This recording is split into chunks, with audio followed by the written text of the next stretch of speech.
नमस्कार साथियों, बहुत स्वागत है आप सभी का। मैं हूं आपके साथ चेतन पाठक और आप देख रहे हैं एनएमएस न्यूज का खास कार्यक्रम ग्लोबल चश्मा। मेरे साथ बेहद दो खास मेहमान आज की चर्चा में जुड़े हैं, मेजर जनरल के सिन्हा और मेजर जनरल के बंसल साहब। बहुत स्वागत है आप दोनों का खास कार्यक्रम में एनएमएस न्यूज पर। बात बांग्लादेश को लेकर कि बांग्लादेश जो है वो इस वक्त ज्यादा ही उछल रहा है। बांग्लादेश जो कि भारत की मदद से अलग हुआ पाकिस्तान से 1971 16 दिसंबर, लेकिन जब 16 दिसंबर की याद उसे अब दिलाई जा रही है तो वो इस बात को नकार रहा है कि भारत का इसमें कोई रोल रहा। जबकि भारत का कितना बड़ा रोल रहा था ये तो हम सब जानते हैं। 93,000 सैनिकों को जब घुटने टिकवाए भारतीय सेना ने, उसकी तस्वीरें आज भी प्रधानमंत्री नरेंद्र मोदी ने इस बात को लेकर ट्वीट किया तो वहां से जो कानून मंत्री हैं नजरुल साहब वो भड़क उठे और इस बात को मानने को ही तैयार नहीं कि भारत का इसमें कोई रोल रहा। सिन्हा जी, आपसे शुरू करते हैं। इतना सब कुछ हो जाने के बावजूद भी आज बांग्लादेश नकार रहा है, उसी पाकिस्तान के करीब जा रहा है। क्या हालत होने वाली है अब आगे? जय हिंद चेतन।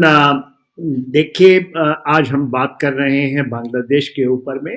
वो बांग्लादेश जो ईस्ट पाकिस्तान हुआ करता था, जो भारत ने एक स्ट्रैटेजिक तरीके से, और उसमें पाकिस्तान की ही बहुत बड़ी गलती रही है, उसको अलग करके उसकी जो हमारा ये है कि पूरा जो साउथ एशिया जब हम देखते हैं तो उसके अंदर में ये कहा जाता है liberation of south Asia.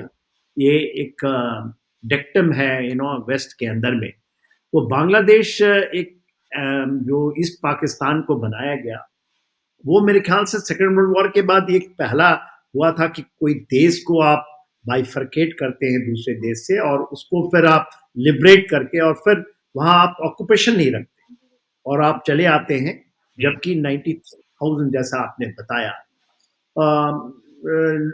Soldiers ने वहां पर जो एक्टिव विल, पूरी आर्म्स का अपने को, उसको हम कहते हैं सरेंडर, और जो इंस्ट्रूमेंट ऑफ सरेंडर का जो उन्होंने साइन किया था, जिसमें ए के न्याजी साहब थे, हमारे जगजीत सिंह अरोड़ा, जिन्होंने सरेंडर लिया था, ये आपको अनप्रेसिडेंटेड है मिलिट्री हिस्ट्री में। आपको कहीं ऐसा देखने को नहीं मिलता। सेकेंड वर्ल्ड वॉर में भी किस तरह की जो हथियार का, क्योंकि 93,000 soldier, it is more than 5-6 core, उससे भी बड़ी ये संख्या होती है। तो इतनी बड़ी आर्मी का ले डाउन करना ये दिखाता है कि क्या हर्ष होगा, क्या परिस्थिति होगी, क्या फ्रियोसिटी होगा। देखिए, मैं एक बटालियन को बिलोंग करता हूँ, फोर्सिक, और वो भी 1971 वॉर में इसी इलाके में रही है। और हमारी बटालियंस की जब गाथाओं को मैं देखता हूँ, उनकी देखता हूँ, तो वो जो एक ब्लिट्जक्रिग कहते हैं, ब्लिट्जक्रिग, आप 3 दिसंबर को ये ऑपरेशन शुरू हुई थी बांग्लादेश वॉर की, और 16 दिसंबर को ये conclude, 13 days war. 13 days war में इतनी बड़ी विक्ट्री अनप्रेसिडेंटेड रही। जो दूसरी बड़ी बात है कि ये परिस्थितियां बनी कैसे और उसको बनाने में, तो सबसे पहले देखिए, लोग कहते हैं कि भारत ने कुछ किया और जा करके बांग्लादेश को लिबरेट कर दिया, इस पाकिस्तान को तोड़ दिया। मगर यदि मिलिट्री हिस्ट्री के बारे में जो बारीकी से इसको रखते हैं तो देखिए, ऑपरेशन चंगेज खान एक है, ये पाकिस्तान ने जो शुरू किया था 1971 में। उन्होंने प्रीएम्प्टिव स्ट्राइक की थी हमारे 8 जो फील्ड है हमारा, जिसमें आगरा का भी एयरफील्ड है, तो प्रियम्पशन उनकी तरफ से हुआ था। उसके बाद क्या हर्ष हुआ तो ये तो सबका जग जाहिर है। हाँ, आज बांग्लादेश के कुछ लोगों को ये नकारते हैं, और ये नकारना आज नहीं शुरू हुआ है। 71 में चेतन, ये तो आपको पता है कि बांग्लादेश वॉर हुआ, लिबरेशन की वॉर थी उनकी, जिसमें मुक्ति वाहिनी भी बहुत बड़ा रोल है, वहां के लोगों ने रोल अदा किया। ये किस लिए हुआ? ये क्योंकि कहा जाता है जो अपर फिगर है, 30 लाख बंगाली मुस्लिमों को मारा था वहां के, क्योंकि वो मानते ही नहीं थे कि बंगाली कोई कि उनके कोई ये है, वो उनको डिफरेंट ये मानते थे। लेकिन सबसे बड़ी बात है कि सर इस तरीके से ये बोल रहे हैं कि भारत सिर्फ सहयोगी था, जीत तो हमारी थी। तो भारत की सारी कोशिशों को नकार देना क्या वहां के लिए ठीक है? और जो पाकिस्तान से नजदीकियां बढ़ रही हैं, उसी पाकिस्तान जिससे अलग हुए, उसके खिलाफ ही लड़ रहे थे। देखिए, उस समय भी यदि 71 वॉर को बहुत बारीकी से जो देखते हैं तो उस समय भी एक बहुत बड़ा राजाकार, हम्म। जिसको कहते हैं जमात इस्लामी, वो भी पाकिस्तानी आर्मी के साथ मिलकर के बांग्लादेशी थे वो लोग, और जो ये बात कर रहे हैं वही लोग हैं।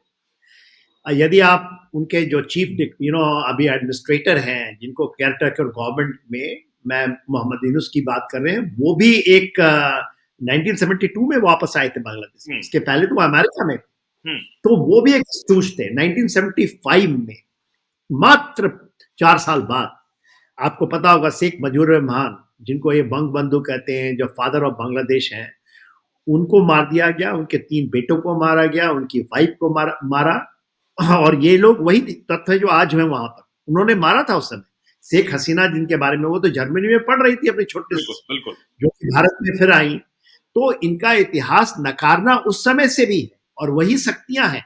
आज जब हम बात कर रहे हैं तो सेम शक्तियां हैं, उनका ही रूप आप देख रहे हैं। और जो इस तरह की बातें करते हैं कि बांग्लादेश में, देखिए आज कितने हैं, 18 करोड़ लोग रहते हैं, जिसमें तकरीबन आज जो बचे हैं वो हिंदूज, वो 1 करोड़ 36 लाख, बहुत बड़ी संख्या होती है, 7.9%। बिल्कुल बिल्कुल। मगर वो नहीं नकार रहे। मैं कल 2-3 चैनलों में बैठा था, क्योंकि 16 तारीख को, तो बांग्लादेश से भी बहुत सारे गेस्ट थे, और वो तो यही मानते हैं कि भारत के कारण वो बच गए। यदि 30 लाख लोगों और जो को रजाकार शब्द का उपयोग होता है, इसी शब्द का उपयोग जब शेख हसीना ने वहां पर किया तो उनके खिलाफ तख्ता पलट जो है वो कार्रवाई और ज्यादा तेज हो गई। जनरल बंसल भी हमारे साथ हैं। बंसल जी, जिस तरीके से अब हालात बांग्लादेश के हैं, और क्योंकि मैं बार बार इस बात को कहता रहा हूं कि वहां पर जो अल्पसंख्यक हैं, वहां पर जो माइनॉरिटीज हैं, वो भारत की तरफ अब कुछ ज्यादा उम्मीद भरी निगाहों से देख रहे हैं। भारत क्या कुछ आगे कर सकता है? क्या कुछ रणनीति चल रही है? क्योंकि जो स्ट्रिक्ट एक्शन इंडिया की तरफ से लिया जाना चाहिए वो शायद अभी दिख नहीं पा रहा। तो क्या कोई नए बड़े स्ट्रेटेजिक प्लान की तैयारी चल रही है इस वक्त? देखिए, पहले तो मैं ये बता देता हूँ कि जनरल सिन्हा ने जो है काफ़ी अच्छे ढंग से जो हमारा योगदान रहा है वो बताया, और जो वहाँ के जो देशद्रोही हैं उनके बारे में काफ़ी डिटेल से बता दिया है।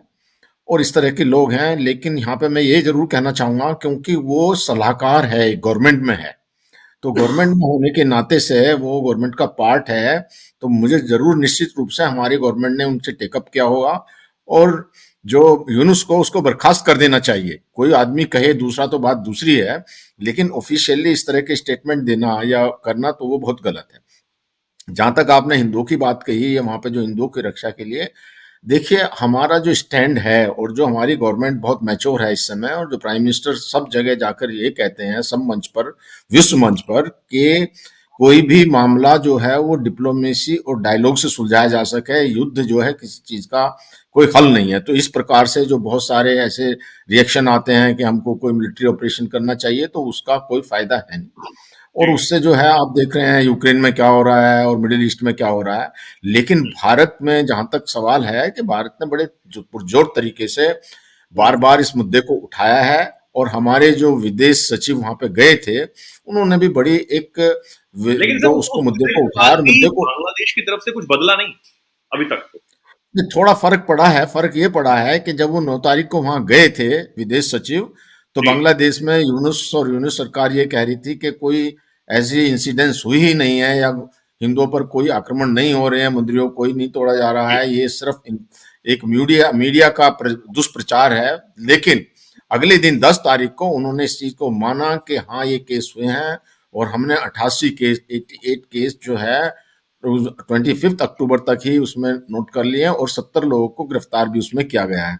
तो इतना बदलाव जरूर है, और बदलाव होने के बाद में अभी जो आपने कहा कि भारत सरकार नहीं कर रही है, भारत सरकार बहुत कुछ कर रही है और करने की आवश्यकता नहीं, है। बिल्कुल बिल्कुल लेकिन कर रही है, ऐसा इसमें कोई शक नहीं है, कर नहीं रही। नहीं, लेकिन करने की सवाल आवश्यकता ये है कि इसमें जो है अभी हमारे, हम उनके ऊपर में एक इकोनॉमिक प्रेशर डाल सकते हैं। 28 ऐसी वस्तुएं हैं उनके यूज की जो वो यूज करते हैं, और उनकी 80% जो बिजली वो भारत से जाती है, तो वो कोलैप्स हो जाएंगे, उसमें कोई दो राय नहीं है। लेकिन उसको ये देखना पड़ता है कि हमारे यहाँ पे जो है हमको उनके साथ में एंगेज करके रखना है, नहीं तो अगर बिल्कुल डिसएंगेज कर दिया तो चाइना अपना पूरा प्रभुत्व जमा लेगा वहां पे।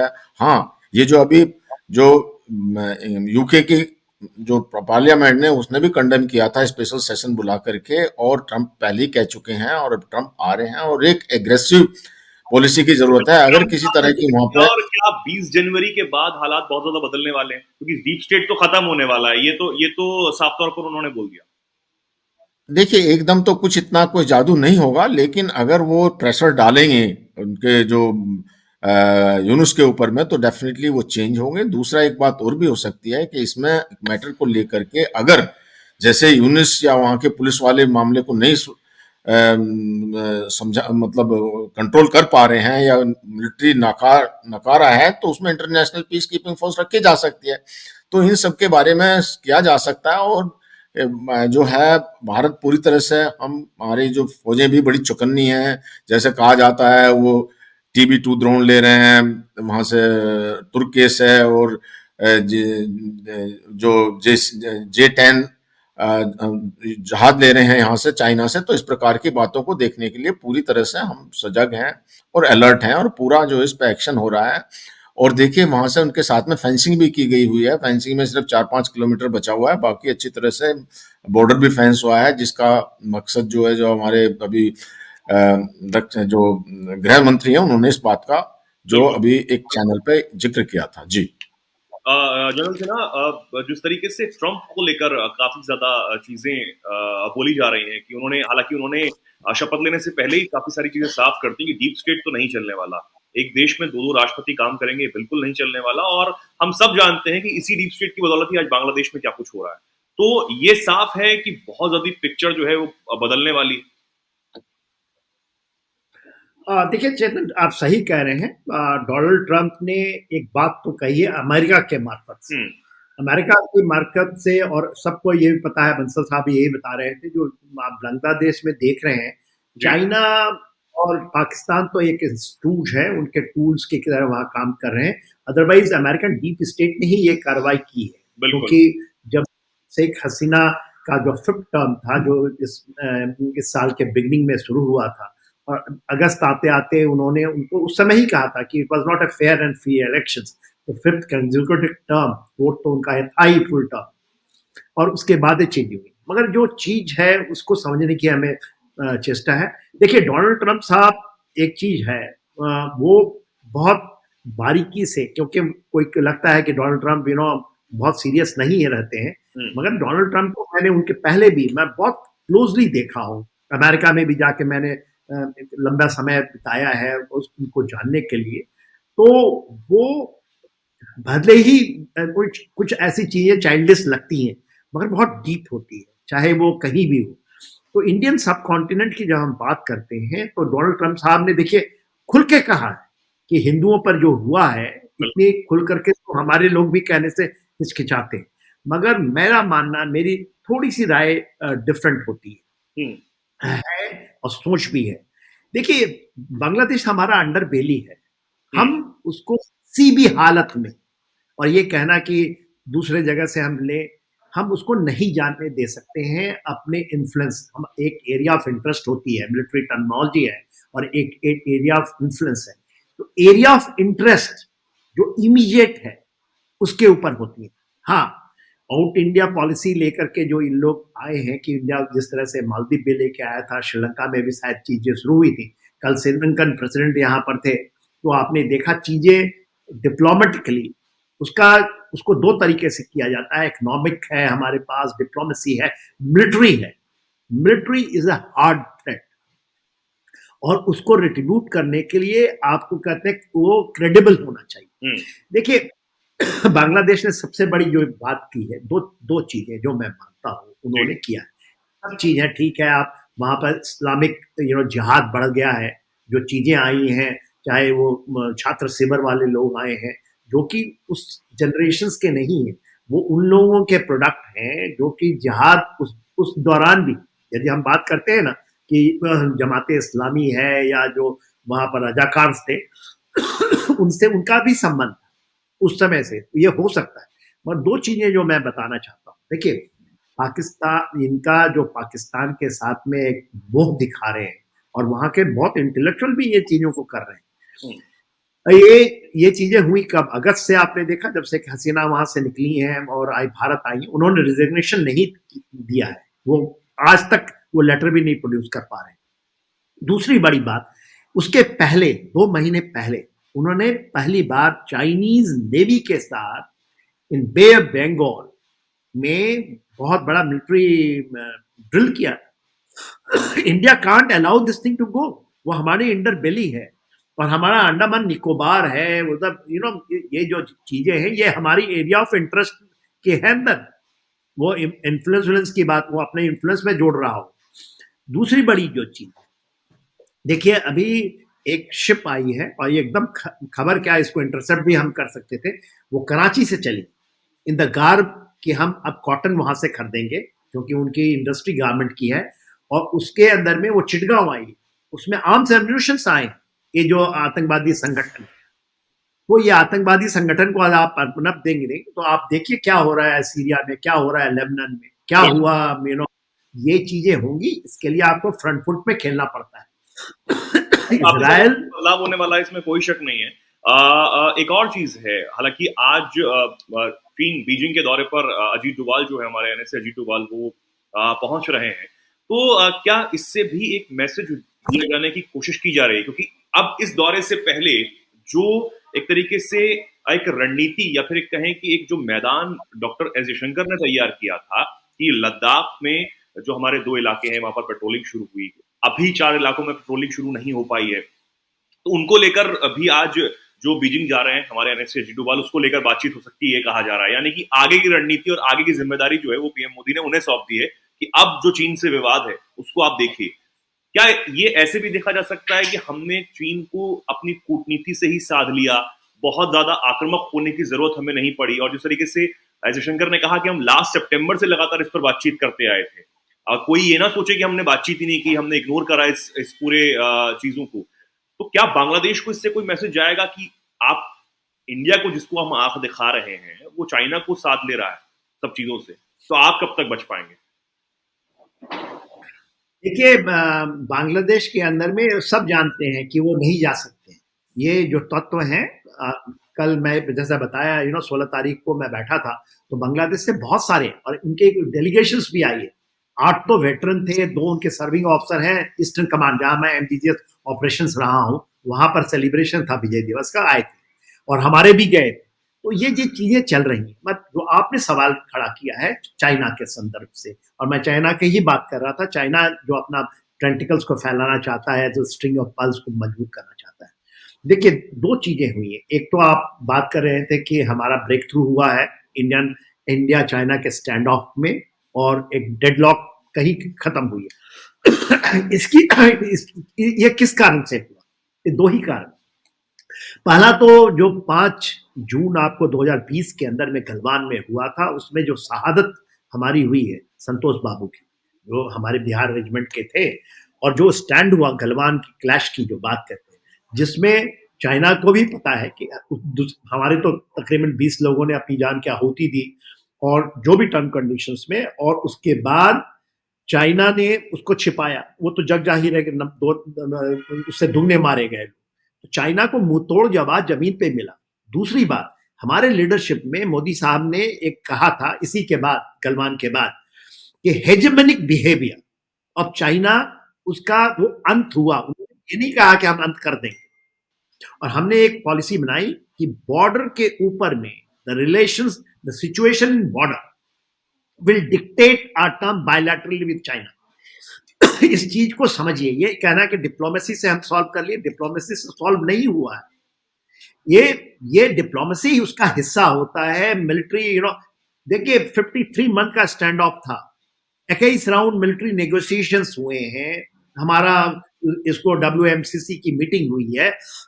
डिप्लोमेसी, और जयशंकर साहब बहुत ही एक मजे हुए, और खास करके मोदी सरकार में अजीत डोभाल साहब हैं, वो सबका मिश्रण होने के कारण ये चीजें हुई। और आप बताइए 3 मंथ के बाद जब हम कजान में, रशिया के अंदर में, ब्रिक्स के समय में और ये इसके पहले भी मोदी साहब ने आखिरकार चीन को झुकना ही पड़ा, इसमें इसमें कोई शक नहीं है। हालांकि चालबाजी Absolute, भी हो रही है, चालबाजी और भी सेक्टर्स में है, अरुणाचल प्रदेश वाले सेक्टर में भी चीजें चल रही हैं। जनरल बंसल, क्या कहेंगे आप इस पर कि ये मैसेज चाइना के थ्रू भी, बीजिंग के थ्रू भी जा सकता है बांग्लादेश को?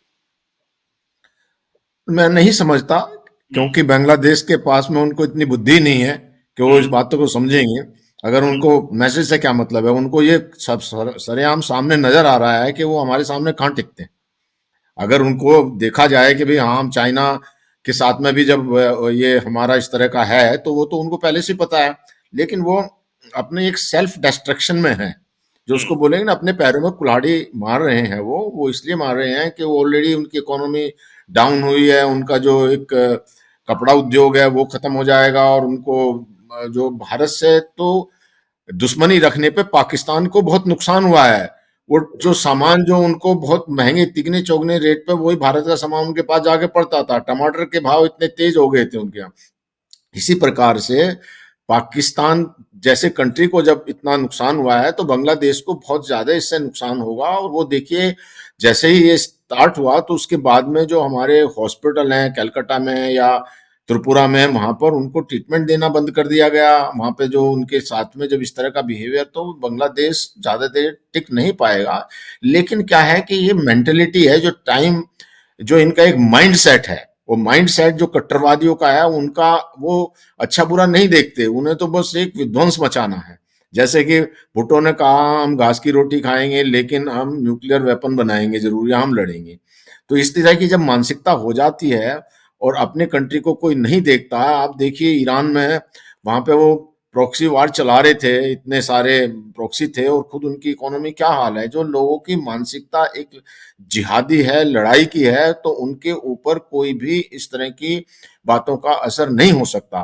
फिर उसमें प्रॉब्लम एक और है कि मैं ये नहीं कहता कि बांग्लादेश में सभी लोग ऐसे हैं, हो सकता है ऐसे कुछ 20% लोग हों। लेकिन इस समय जो माहौल है, वो 20% लोगों ने वहां पे उसको कब्जा लिया है। और जो मुल्ला मौलवी हैं, वो वहां पे कहते हैं कि जी यहाँ इस्लामिक जो शरिया कानून होगा, औरतें जो है खरीदारी नहीं करेंगी, दुकान पे बेचेंगी नहीं। जो जो अजान के टाइम में किसी बिल्कुल प्रकार बिल्कुल। की, या और जिन जिन नमाज के टाइम में किसी प्रकार की को खरीद फरोख्त या नहीं होगी, वही तो ऐसी रजाकार, विचार। जिस शब्द का प्रयोग जी। शेख हसीना ने भी किया था, वही आज बांग्लादेश पर हावी हो रहे हैं। वो कट्टरपंथ वहां पर फैला रहे हैं। मोहम्मद यूनुस को अपने इशारे पर जो है, जो जिनको पपेट कहा जा रहा है, डीप स्टेट का पपेट, और यहाँ पर जो कट्टरपंथ है उनका पपेट कहा जा रहा है, वो अपने इशारे पर उनको चला रहे हैं। और साथ ही आपने जो एक टर्म का यूज किया कि समझ ही नहीं है, बिल्कुल समझ नहीं है।